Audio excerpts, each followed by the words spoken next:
barakwesharinga babanza baza hagomborera bihayo mukuru w'egomborero Sam Kakajara ko barambuze nkuteji hamwe no kwemereza motoka zona ezabane zikaha nkuteji abantu nabazagwa hariya nabazagwa hariya hari hangere kabisatu byona mbese ono oriyaye hete cyengere kimwe ono cya kabiri no kigamwe cya kasatu bagambira bayinura abishe bakora urutindo akora turarize kubumva abantu bije kwera nabo bahwirira ibintu byabo byasisikarire hati nkatizobere nshara yagwa njyanwa mwisi n'umugari bahampa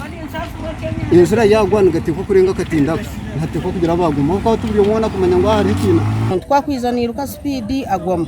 kwakwizana atambura umuhanda gwata kumanya ushangaro twanka yabire bihonoko tinecho kwasa kumuyamba mwentu bantu bashabo mutwere mutworo umuhando Sam Kakajara mukuru w'egomborero yashaba abantu butatwara baragiro mu ngaro bit nawe yayore ko butashemerwa ahabwa yonoro ko bakwatijaga tukareportinga bayinura bakayijaha ameza baraguhire twakiboreka bakitere kishani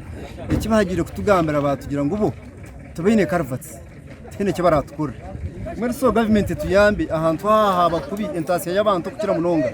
ebihimba bigwiraha nshoboze bicuruzi gwiraha akwa nemgute kware motoka nyingi nepiki nyingi n'uruguto rwa main kandi twine hari waro twine amasomero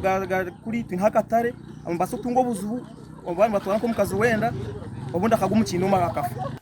enkuteji niyo mpango murikazo kandi na mukuru w'ihanga karagana so kujira kujikora koransi bite kitakashikirire aba bwanyuma ya mukuru w'entebe yakashatu kubahumuriza nuko koreka motoka zaba zine mishuburo kutandika kutambura Gashaka Richard Nahabwe.